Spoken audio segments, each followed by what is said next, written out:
Make it plain. Make it plain. M.I.P. With Masamela Matfumo. Mark Thompson. Make it plain. Get woke.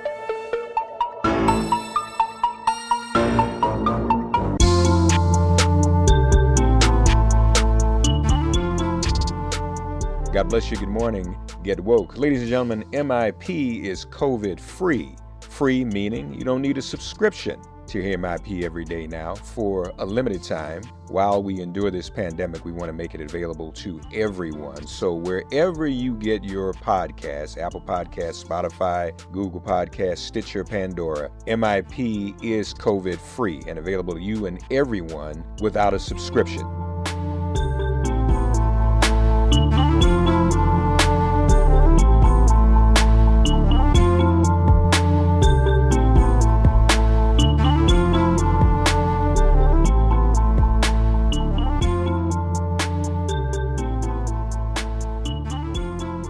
Ladies and gentlemen, my guest is definitely qualified on the topic we're here to discuss. We're always happy to have him when we do have him. He's a senior fellow at American Progress, the Center for American Progress, where he focuses on European security and U.S.-Russia policy. From 2011 to 2017, he served in the Department of State, where he focused on political military affairs and non-proliferation. Special Assistant to the Undersecretary for Arms Control and International Security, speechwriter for then Secretary of State John Kerry, and Senior Advisor to the Assistant Secretary of State for Political Military Affairs. He is the host of the Asset podcast, but most importantly, he is the founder of the Moscow Project. Here with the latest on everything from Russia with Love is Max Bergmann. From Russia with love. Max, how are you, man? How are you and yours doing in this virus? We're doing all right. We may have suspected COVID patient in our household. Actually, my wife has been sick for a few days, is now on the upswing. She's doing fine, but is quarantined upstairs, leaving me with the kids downstairs. But she's going to get tested, I think, tomorrow. So hopefully we'll be able to find out how she's doing. But it's, you know, what's interesting about it is that if she is positive, I think in some ways a lesson. We're kind of quarantined out in the country, have had very minimal contact with anyone. You know, it's really, I can't really imagine. It's perplexing to me, like where it is COVID, where we would have gotten it, where she would have gotten it. And I think it's just a lesson that this is a disease that can just, you know, maybe it was an Amazon package, maybe it was that 2 minutes in the grocery store to pick something up. So I think everyone just needs to be really careful, especially, you know, I know a lot of people with children desperate to ship their kids up to their grandparents for a little bit. Just got to hold off on that temptation for a while. Yeah, no, absolutely, you're right about that. Well, we'll be praying for her, and hopefully everything will be okay with your wife. Hopefully it will be. But the kids are okay? Kids are great. All the energy in the world. The saving grace of this is that the children are fine. I think if this were impacting kids the way the 1918, 1919 flu did, I think we would be in a far more panicked state, you know, all over the world. And that's not to say that we aren't, you know, I think we're in the right state of mind now. If you're told, it's not impacting them the same way as other parts of the population. Right, and that's a blessing. So speaking of the population, I think we all were under the impression that Russia was doing better than anyone in this pandemic, and Putin was being given high grades, high marks for the way it has been handled. But it looks like things may have taken a turn in Russia as well, haven't they? Yeah, you know, this is not. This is a disease that it spreads everywhere, and the notion that Russia was doing better appears largely due to government sort of interactivity, or totalitarian, authoritarian regimes, Russia being an authoritarian, are very good at message discipline, at controlling the media Right. and making sure that that they were controlling the press. So they adopted a very similar approach to the Trump administrations, except we have a free press here, and we were reporting. People, the press were reporting on what was happening. But now, at a certain point, it becomes too bad to ignore, and that's what's happening in Moscow. They had a similar situation, I think, to what's happened in New York, and that a lot of people have left the city, bringing the disease to the rest of the country. It's now impacting all sort of different parts of Russia, and the danger for, if you're Putin, for autocratic regimes is that if a regime is about one person, then it's on you. If the response is bad, if it's bungled, if it's not as strong as it should be, then there could be a lot of turmoil ahead. So I think we shall see what the broader impact of this is.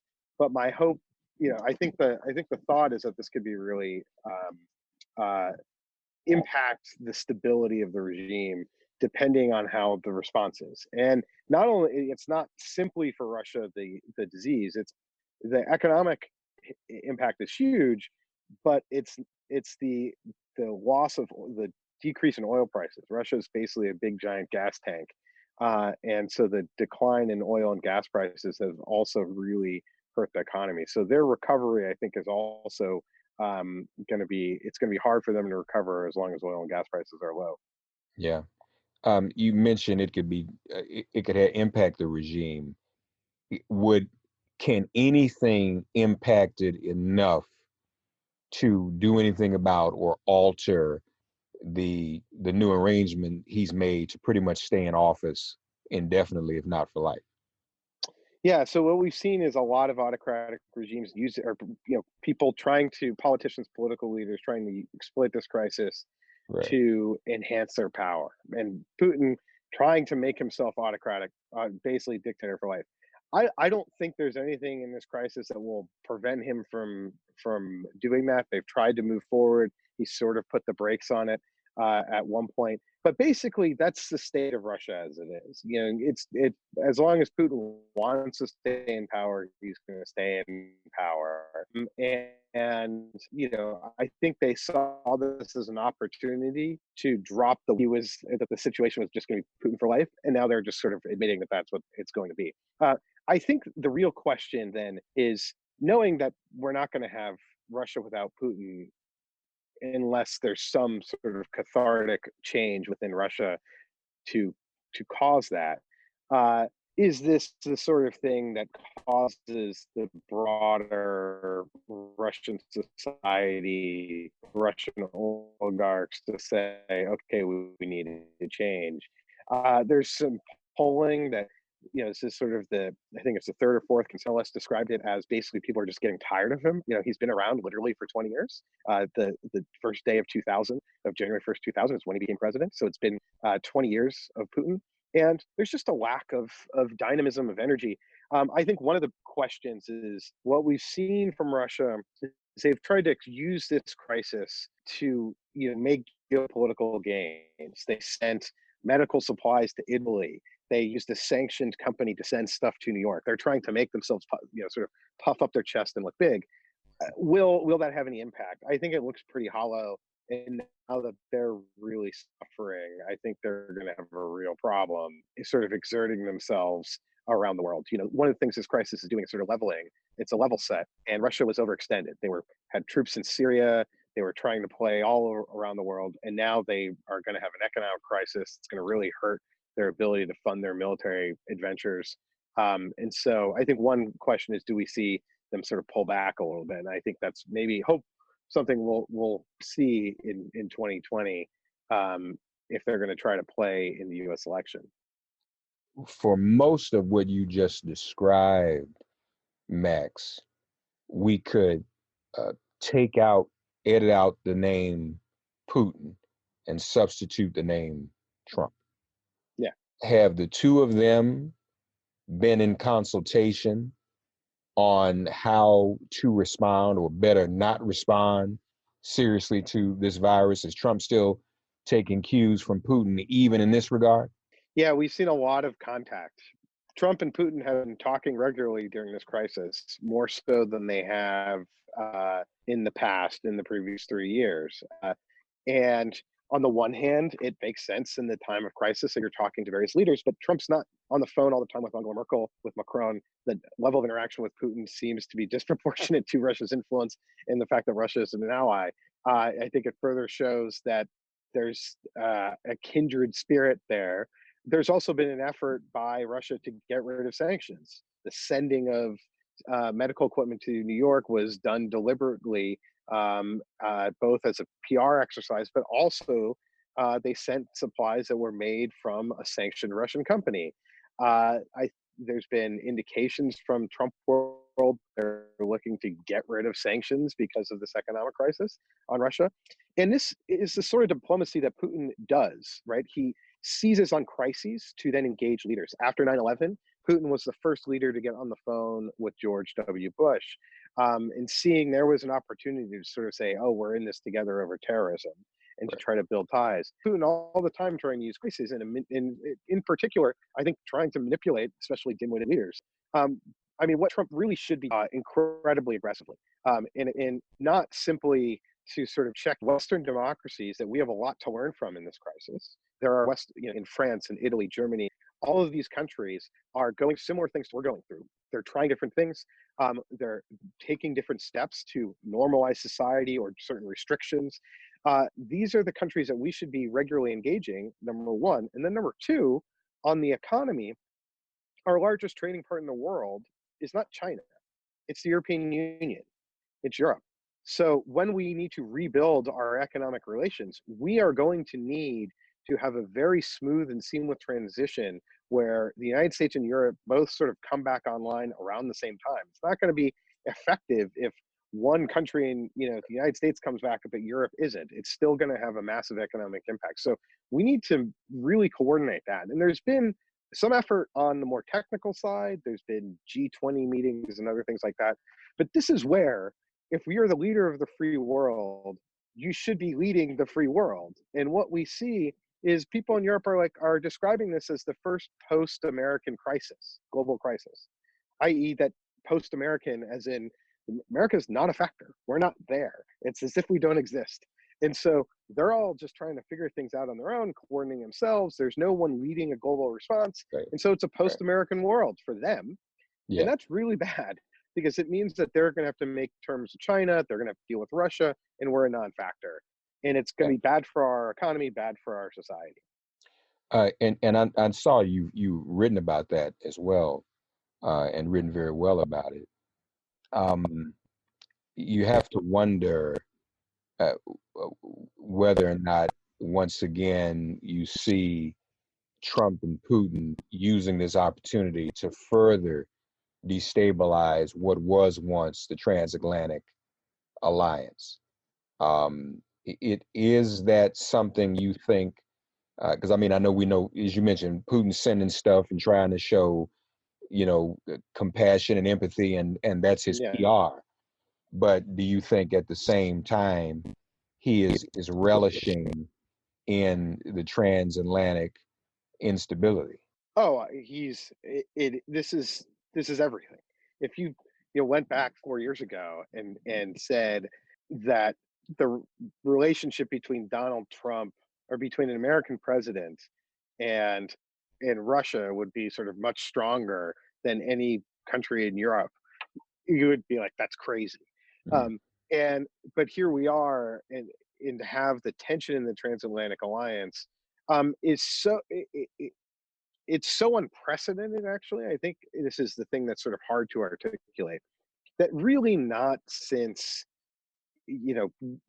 World War II, or maybe even before World War II, has the transatlantic relationship been this terrible, where European countries view us as a pariah state, as just like China. Because what is the Trump administration trying to do to Europe? It's engaging in a trade war with the European Union. Prior to this crisis, we were tariffs against Europe. were trying to divide and undermine the European Union, supporting Brexit, and autocrats like Viktor Orban in Hungary, and the government in Poland, which is moving away from democracy. So if you're the European Union, you're thinking China's trying to divide us. They're trying to build ties with countries inside Europe to sort of block Europe from acting as one. They're trying to divide us. Russia's trying to undermine our democracy, and so is the United States. So this is sort of unprecedented. And so what you have is sort of a movement within Europe to figure out how to rebalance. When Donald Trump was elected, there was sort of a somewhat tongue-in-cheek statement going around that Angela Merkel is now the leader of the free world. She hasn't done much to sort of pick up the baton and run with it, but I think that was in some ways a true statement, that we sort of had passed the baton to Europe. And the problem is that Europe is they're like an awkward teenager. They've grown, they're big, they're 450 million people. The European Union is the largest economy in the world, but they don't really know how to exercise, how to use their power, how to their body doesn't work that well yet. They're trying to figure out how to operate as one. And so suddenly they've been thrust out there and they're not able to sort of cope. And so will the European Union be strengthened from this?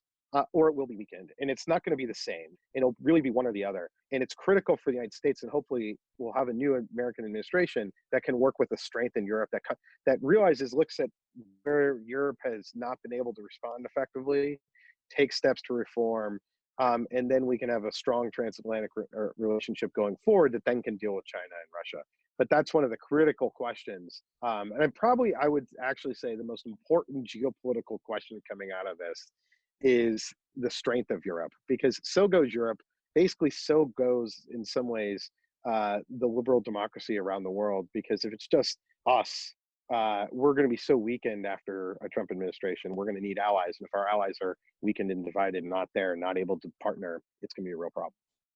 Speaking of the election, has the pandemic distracted Putin enough to prevent his interference in 2020 in the United States?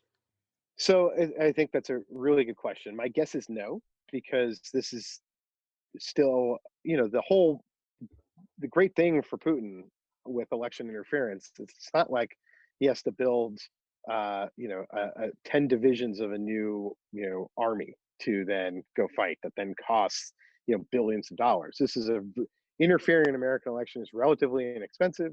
It's Right. cyber hacking, number one. Zoom calls, have been shown that they're not as secure as they should be. Maybe that provides a venue for Russian government hacking. I think we can fully expect Russia to be active in our elections.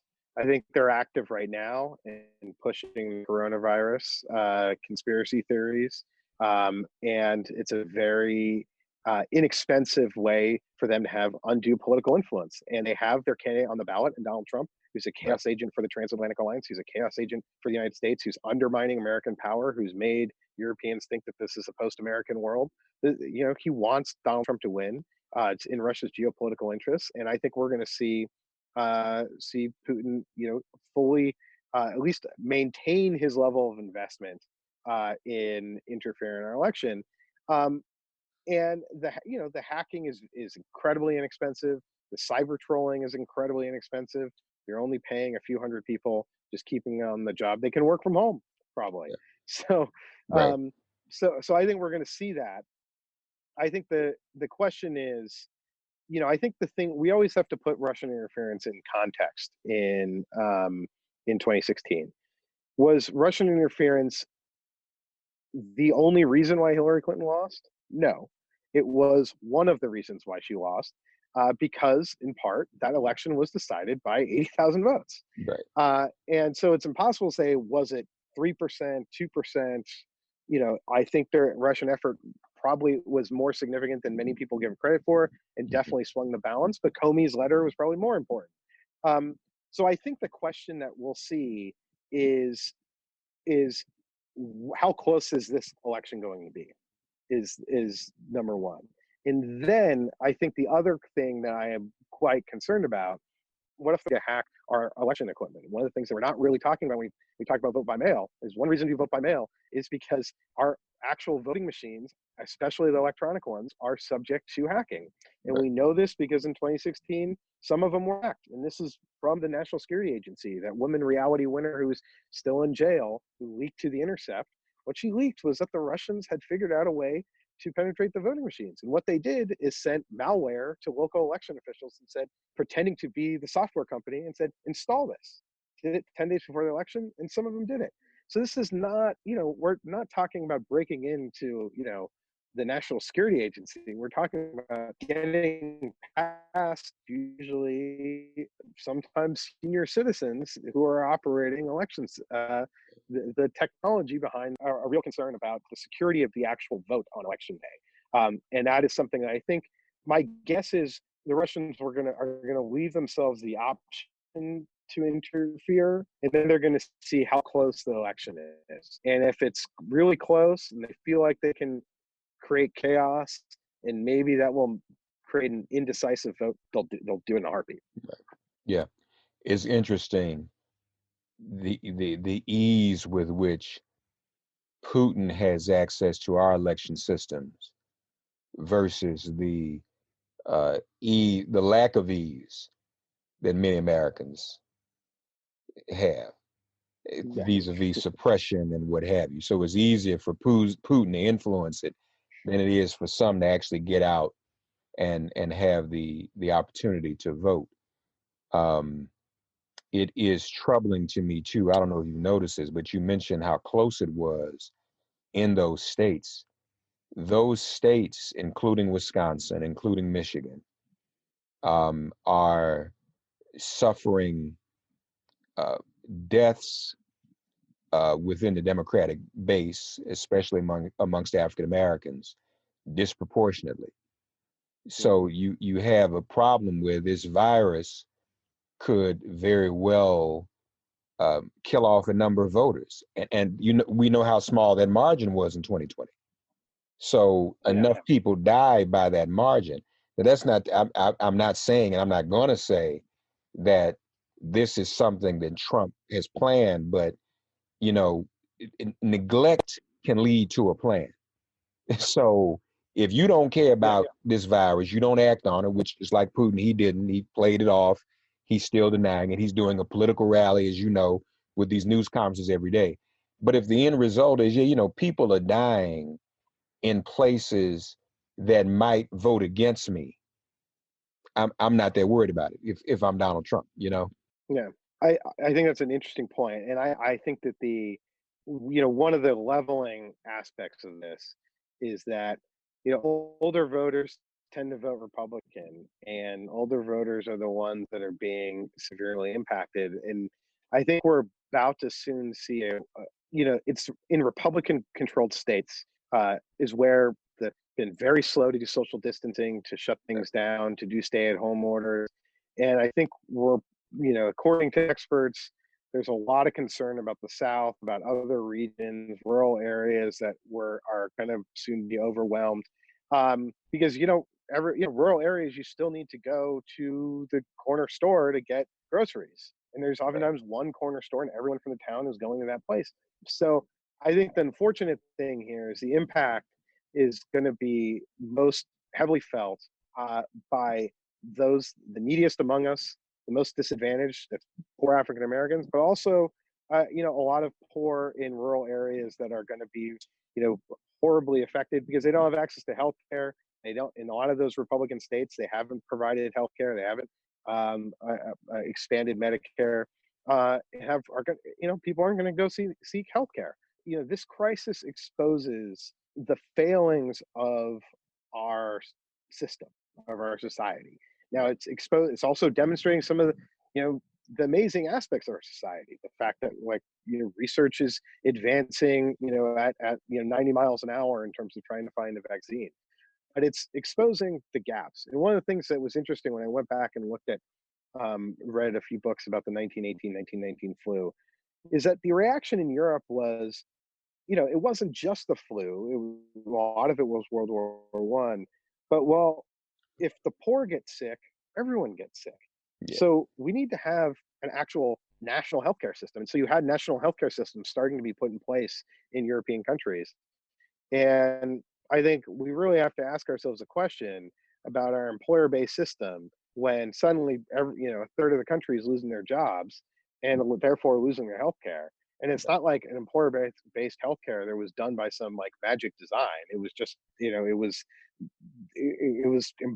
basically companies during the war trying to create incentives for people to go work for them. So this isn't like, some amazing thought went into having our current system. And so there's going to be a lot of opportunity to assess and to really look at the gaps in our society. And I think this crisis is exposing them, and we got to hopefully take action, both now, but also going forward. No, agreed. Lastly, it is appalling to me that Trump has decided to no longer send the United States contribution to the World Health Organization. Is that right up Putin's alley as well? I mean, I know he doesn't like the UN much either, but just how much might he be involved in that decision, Putin that is? And from an international perspective, from a global perspective, from a global health perspective, how devastating is it to international health all over the world if the United States fully pulls out from its contribution? So it's just totally asinine, right? You're in the middle of a massive global health crisis, and the UN has an organization that is about responding to these types of crises. And the countries that are going to need it most and need help the most are in Africa, Latin America, poorer regions of the world. And they're from the world, headlines everywhere internationally being like, this is in the midst of a global health crisis. You're not increasing the money going to the WHO, you're decreasing it. And we're talking roughly 25% of WHO's funding, suddenly you're going to freeze. In the midst of it's completely crazy. And, I don't think this had to be concocted in Russia. I think this was concocted by the John Bolton acolytes of the world that hate the United Nations, that have this deep-seated ideological opposition to global coordination, to multilateralism, to organizations like the UN. And there's problems with the WHO, of course, because it's representative of it's a global body. So China at times has sort of dictated, pushed in certain directions. The WHO has definitely at times taken sort of a soft touch toward China when it probably should have done, and spoken truth to power to a degree. But this is just not the time to sort of play these sort of petty power games when you need this. If anything, we should be upping our contribution to WHO. We should be dramatically increasing it, because this is an entity that we really need. And this was not, WHO didn't create this virus. Everyone's been warning about a pandemic like this for a long time, and I think this is it's more evidence and just demonstrates how idiotic, frankly, this government is, the Trump administration. And it's looking for political fights that it can exploit to then try to claim that someone else is at fault for the petty and terrible response. Right. And so that's ultimately what this is. But it's doing this in a way that's just going to hurt people and hurt the global response. So this is, he's not fit for office. And I think we can go back to a vote that members of the Senate had earlier this year, feels like 10 years ago, when they could have voted to remove, frankly, he was corrupt and unfit for office. And they decided, the Republicans in the Senate, except for Mitt Romney, decided not to do that. And I think, history is going to look back at that vote and say, what if they had removed him? I still think there would have been problems with our response under a Pence administration, but I think it would not have been the carnival barker type show that we're getting every day, in the White House press gallery. Yeah, I have to share with you, my audience has heard it ad nauseum, but you and I haven't talked in a couple of weeks. I don't know whether you saw when the legendary ABC News anchor was on AM Joy a couple of weeks ago, and she talked about how, well, her theory is what Trump is doing is holding these press conferences at the same time every day to preempt local news coverage of the virus. Most people still get their local news from local stations. And if you didn't have that, they would be talking about the real impact in local communities, which obviously is devastating. He's doing that to knock that off. It also prevents those local stations from selling political ads in a political season like this. So I wanted to share that with you, but also now that I think about it, and then I'll let you go after this. Again, here is that Putin strategy of the fog of unknowability. It's just confusion. Just it's like it's its own virus, Max. It's a virus unto itself. He's the what he does is starting to look like that little graphic of the virus on the computer simulations. It's just spinning and weaving and manipulating. Yeah. Nobody can catch it, and it's all. I mean, if you literally look at each press conference, he positions change just every time he opens his mouth, and he goes from being bombastic to being nice, sometimes even flirtatious with reporters. It's just like just a diarrhea of narcissism, and it's as bad as the virus. I can't look at it. I know a lot of other people can't. Yeah. I know you agree. We all agree the network should stop showing it, but there's that, once again, that fog of unknowability. Yeah. I have to say, I'm supposed to follow the news regularly in my role, and I've just avoided his press conferences. Because, and I sort of think it's time, I think, for the news media to realize there's no news from them. Right. I mean, Right. what we're actually covering is not the president of the United States providing information about the country's plan to take action, right? It's what it is, just watching. It's assessing a guy's like fitness for office and just, oh, is he taking it more seriously now or not? But there's very little substantively that comes out. But you're right that what we've seen again and again and again is the American right sort of echoing the same disinformation tactics of Russia, which is just this sort of snide, nothing matters, everything is BS. Don't and you throw out enough conspiracy theories about about the virus, and this is what Fox News does as well, and that eventually people just don't really know what to think and lose it. But the problem for them is that people are dying, Right. and people can see that people are dying. Right. And so it's one thing when you're just talking about like an abstract political, about the transatlantic alliance, which it seems, sort of this abstract relationship. But when you see people in your community dying, and people are wearing masks everywhere, and that sort of just, you don't have the time for conspiracy theories anymore, right? Yeah. You want real facts, real information. And that's why I think his numbers are going down. His score for how he's governing the coronavirus crisis is plummeting. And that's why you have votes like what you had in Wisconsin, despite the fact that it was all to be kind of a hit job on Democrats. Right. And you're seeing the response from this administration, those supporting him. So, Right. And I think it also puts Republican governors in a really tough bind, because all Republicans have tied themselves to Trump. They're all dependent on him succeeding. Now that he's failing and failing badly, they don't know how to distance themselves. Well, as always, we appreciate you being here with us, and we'll see what happens, man. And good luck with the family and your wife. We'll be praying that everything's going to be okay. I'm sure it will be. No, thank you so much. And you stay safe as well. And, voices like yours and the press are doing kind of an amazing job right now. And it's, I think, critical, realizing that it's critical infrastructure in some ways for people to stay connected and to continue to be informed. So thank you for doing all that you're doing. Indeed. Thank you, man. I appreciate you saying that. Max Bergmann, everybody. The Moscow Project, go to the website, check out all that they're doing there, themoscowproject.org. Also follow on Twitter, the Moscow Project. Thanks again, Max. Thank you.